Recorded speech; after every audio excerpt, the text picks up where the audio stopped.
Hello and welcome to an episode of Historically Marked. I am Jason. I apologize for the wind, but I am in West Downtown St. Louis, and this is a place where I found a hidden walk of fame dedicated to African Americans who are from St. Louis.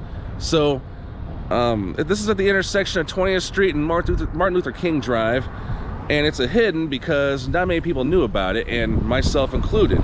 But several years ago, an organization called the Gateway Community Foundation erected these plaques, and there are over 80 to 90 plaques. I'm going to show you 20 that I find interesting. Now, this is obviously not to be confused with the St. Louis Walk of Fame, which is on the Delmar Loop.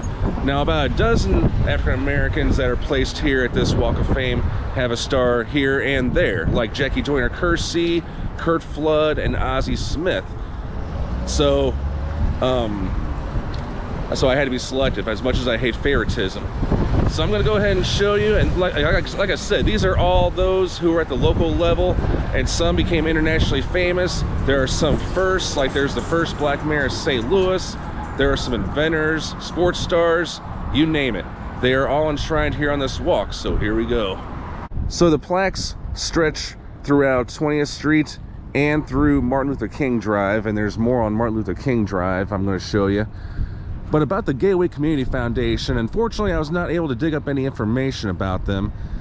I don't even know if they're still a group or organization. I think they disbanded during the pandemic, but Googling Gateway Community Foundation in St. Louis, you know, it's just it was more than a challenge. But if anybody does have any information about this, please let me know in the comments. And obviously, yes, they did enshrine a lot of African Americans, and some were even present. There are some living figures, and then there are those who have been long deceased. But last year, a mental health center moved in, and that's where the building is, behind that fence. But again, this is kind of similar to the St. Louis Walk of Fame. And I will show you a lot of these stars. And the first one I'm going to show you is just right up that way. Here we go. And we are going to start with Robbie M. Montgomery, born June 16th, 1940. Montgomery was born in Mississippi, but spent her childhood in St. Louis. She graduated from Pruitt High School and ventured into professional singing as an Ikette with Ike and Tina Turner. Miss Robbie is renowned as the owner of Sweetie Pie's restaurants, serving acclaimed soul food. She is also the star of OWN's reality series, Welcome to Sweetie Pies.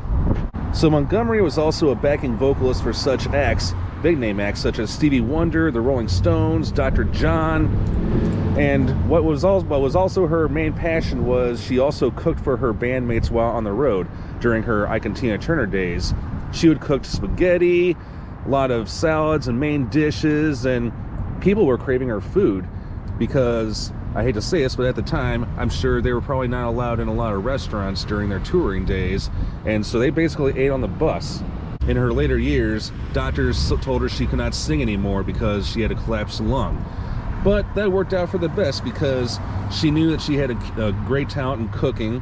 So again, she was the owner of Sweetie Pies, and the TV show ran on OWN for 9 seasons up until 2018.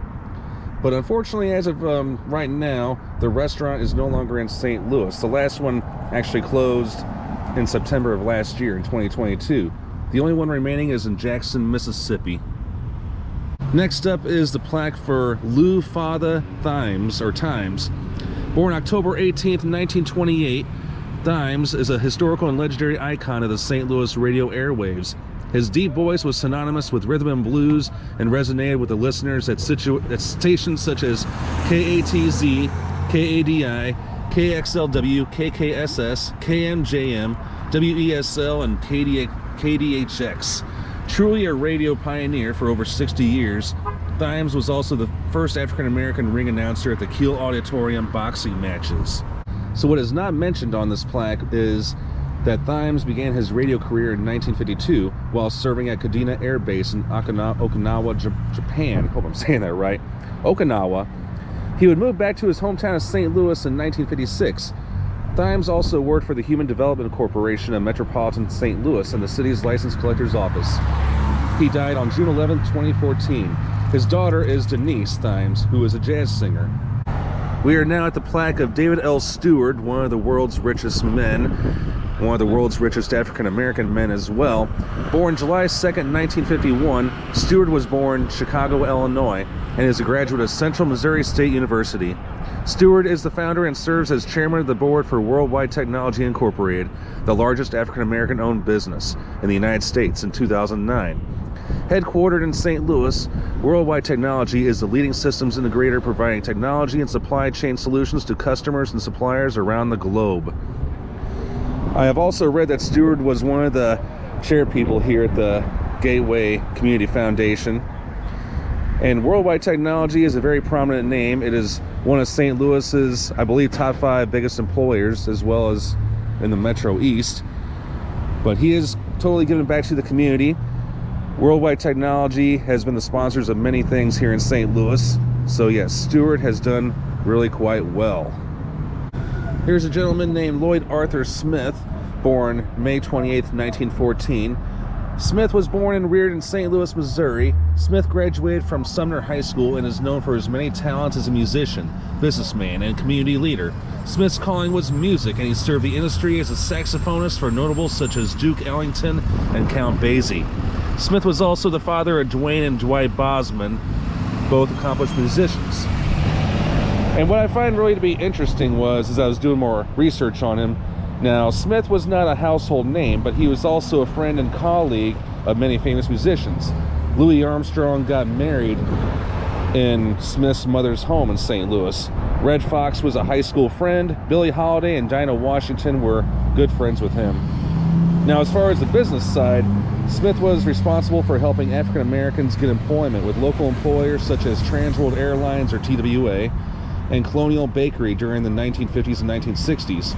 He would donate to the NAACP and other civil rights groups, but would continue to prefer to be in the background. So here's a military plaque, the Montford Point Marines of St. Louis. Established in 1942, this is dedicated to the men of the Montford Point Marines from St. Louis, Missouri.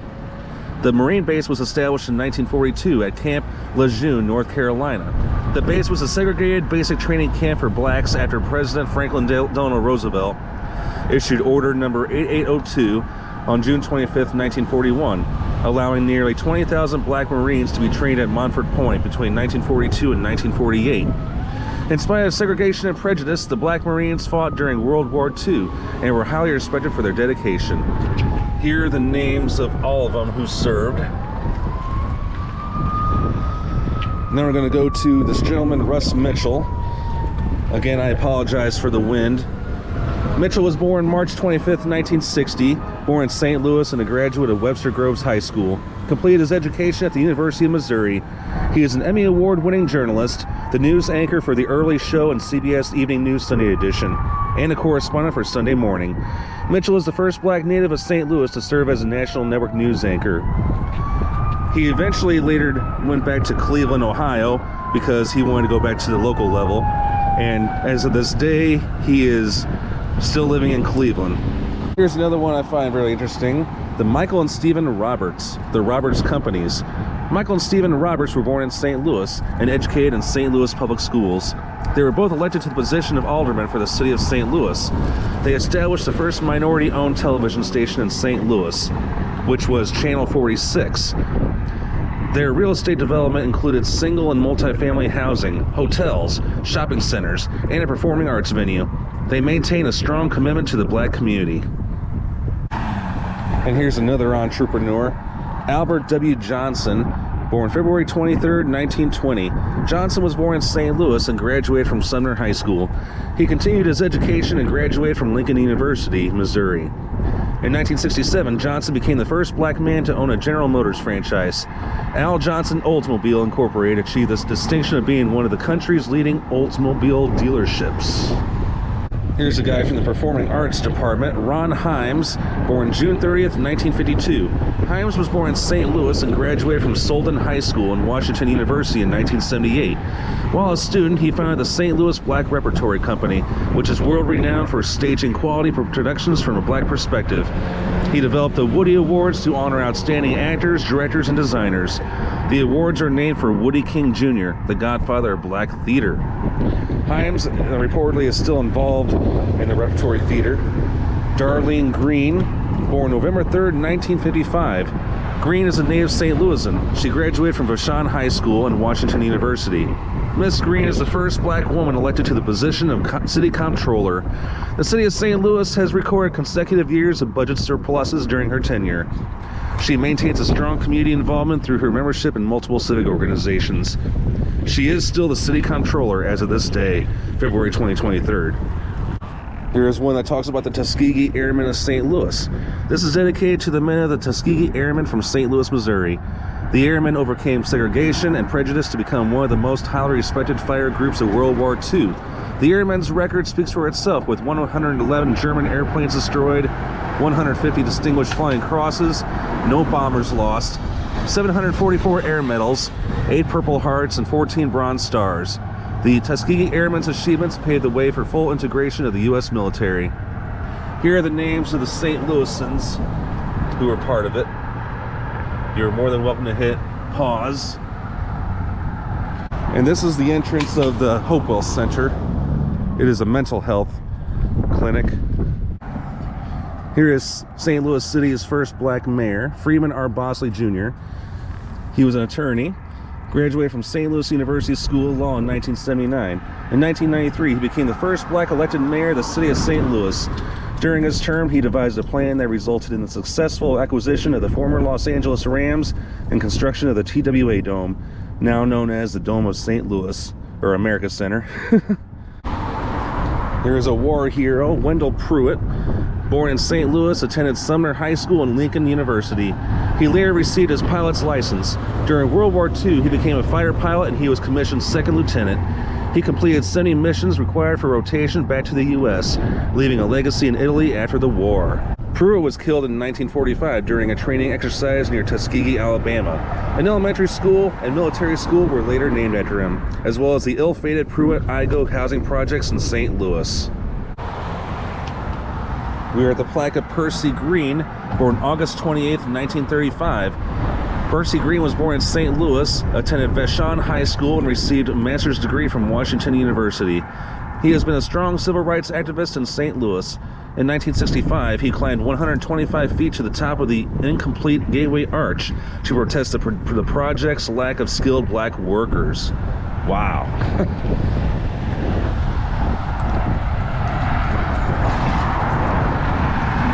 Homer G. Phillips, born 1880. Phillips, born in St. Louis, was a well-known local attorney killed in 1931 for his fundraising efforts to secure a better hospital for blacks. In 1937, his work led to the establishment of the Homer G. Phillips Hospital, one of the first teaching hospitals focused on black physicians and patients in the country. Margaret Bush Wilson, born January 10, 1919. Attorney Margaret Bush Wilson graduated from Sumner High and Lincoln University School of Law and held the position of Assistant Attorney General in Missouri. She was elected the first female chair of the NAACP National Board of Directors from 1974 to 1985 and was the first black to sit on the board of Monsanto Company. Diane White Clateau, born December 28, 1938. Clateau was born in St. Louis and graduated from Sumner High and the University of Missouri. She was the first black weather forecaster in the nation on KSTK-TV, where she spent 27 years. She was inducted into the St. Louis Black Journalism Hall of Fame and named Woman of the Year. This is Annie Turnbow Pope Malone, born August 9, 1869. Malone was born in Metropolis, Illinois. She became one of the wealthiest black women in the 1930s by developing beauty products for black women and starting a finance company. She established Poro College and helped found the Annie Malone Children's Home in support of St. Louis area orphans. Judge Ronnie L. White, born May 31st, 1953. White was born in St. Louis and graduated from Beaumont High, St. Louis University, and the University of Missouri Law School. He served as St. Louis City Councilor, Public Defender, and 3 terms in the Missouri Legislature. In 1995, he was appointed the first black to serve on the Missouri Supreme Court, and in 2003, he was elected Chief Justice. Lloyd Lionel Gaines. Now, for this guy, I actually visited his cenotaph last year, and I did a video about it. I'll put the link in the description box. But born in 1911, he was in Mississippi. Lloyd L. Gaines graduated from Vashon High School and Lincoln University of Missouri. After being denied admission at the University of Missouri Law School based on race, the Supreme Court ordered Missouri to admit Gaines to the university or provide another school of equality within the state. Shortly after, Gaines was never seen again. Joseph Henry Jojo White, born November 16, 1946. White is a native of St. Louis. He is a graduate of McKinley High School and the University of Kansas. He became the first African American from St. Louis to play in the National Basketball Association, or NBA. Playing for the Boston Celtics, White was a 7-time All-Star and was named MVP in 1976. Here's one I'm sure a lot of you are familiar with if you watched local news on St. Louis. Julius K. Hunter, born October 13th, 1943. Hunter was born in St. Louis and is a graduate of Sumner High School and Stowe Teachers College. A distinguished historian, author, lecturer, philanthropist, radio talk show host, newspaper columnist, musician, and educator, Hunter was the first African-American primetime news anchor in the city of St. Louis. He worked at Channel 4 and Channel 5 for a combined 33 years. Now, I'm sure most of us remember that he was always sitting alongside Larry Connors in the news booth for Channel 4 in his later years. But I do remember when he retired. And this is the last one as we approach 21st Street. Ivory Perry, born 1930. Perry was a native of Arkansas and a Korean War veteran. Perry came to St. Louis in 1954 and became an activist first with the Jefferson Bank demonstration, and later leading the effort to address lead poisoning in the city. He broke ground in what is now known as environmental racism. His work was instrumental in persuading the St. Louis Board of Aldermen to pass the city's first lead paint legislation in 1970. So in case you're wondering where to find this is where I am at Dr. Martin Luther King Drive, which is this, and then that is the old TWA Dome, which became the Edward Jones Dome, which is now the Dome at America Center. And then that's the former Gateway Center building, or maybe it still is, I don't know. But that is Brand Addition, Creative Merchandise Solutions building, and then that is the DPI Incorporated building. All right, thanks so much for tuning into this episode of Historically Marked. There you have it, 20 interesting personalities that I picked throughout this Walk of Fame. I know there are plenty that I missed, and if there's one notable one that I missed, please let me know in the comments. But these people overcame a lot of hardships, and they became well known at the local level as well as the international level for some. So I am Jason in West Downtown St. Louis, signing off.